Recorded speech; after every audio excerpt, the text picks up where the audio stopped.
একদিন এই পৃথিবী ধ্বংস হয়ে যাবে। মানুষ সহ পৃথিবীর সকল জীবজন্তু, দৈত্য দানব মারা যাবে। জমিন ও আসমান কম্পিত হতে থাকবে।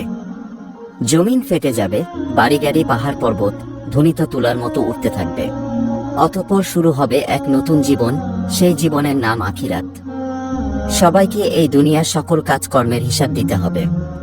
কে যাবে জান্নাতে, কে যাবে জাহান্নামে। মহান আল্লাহ রাব্বুল আলামিন সবাইকে পুনরায় জীবিত করে হাসরের ময়দানে দাঁড় করাবেন।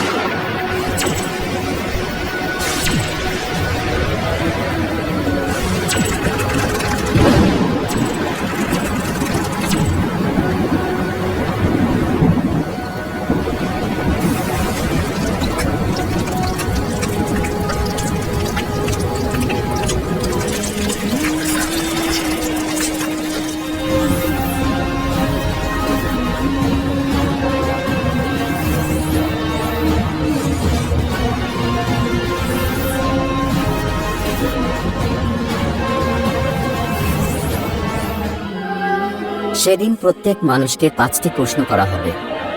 হাদিস শরীফে এসেছে, কিয়ামতের দিন কোনো আদম সন্তান 5টি প্রশ্নের উত্তর দেওয়া ছাড়া এক পাও নড়তে পারবে না।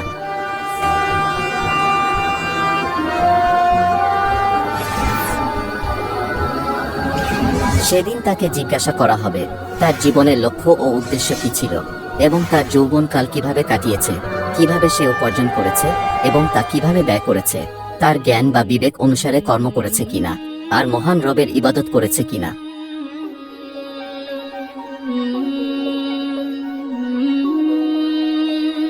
সে নিজের স্ত্রীকে আগুনে পুড়িয়ে হত্যা করেছে, অতঃপর সে জাহান্নামী।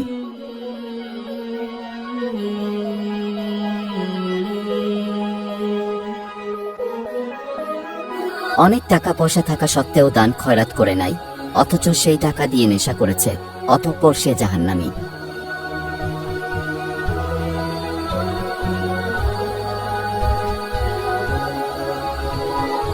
সে একটি মেয়ের সাথে জিনা করেছে এবং সে সর্বদা খারাপ কাজে লিপ্ত থাকত, অতঃপর সে জাহান্নামী।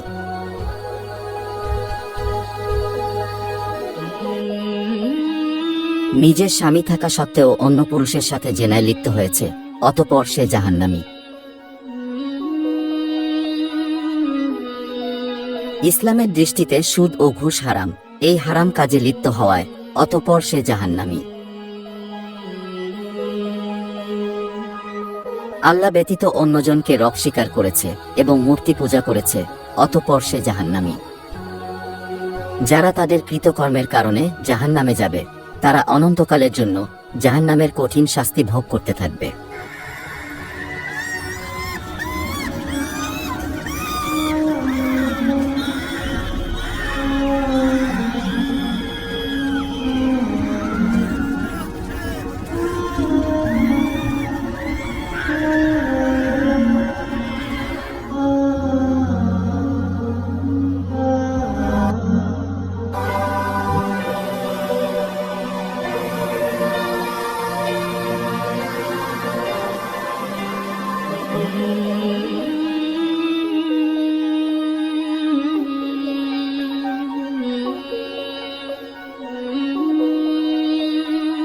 এই ব্যক্তি গরিব মানুষের পাশে দাঁড়িয়েছে, দান খয়রাত করেছে, অতঃপর সে জান্নাতি।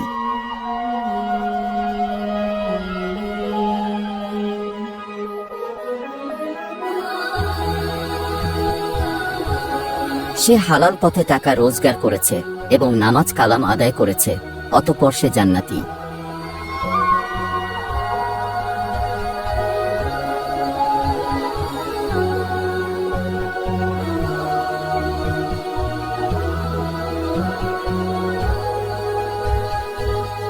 অসহায় মানুষদের সেবা যত্ন করেছে এবং মানুষের উপকার করেছে, অতঃপর সে জান্নাতি।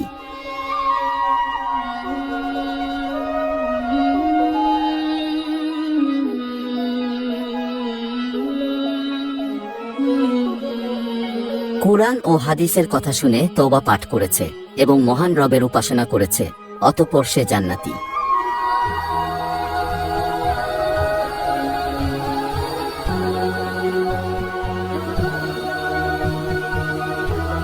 কোরআনের জ্ঞান শিক্ষা দিতে গিয়ে কাফেরদের হাতে পাথরের আঘাতে শহীদ হয়েছে, অতঃপর সে জান্নাতি।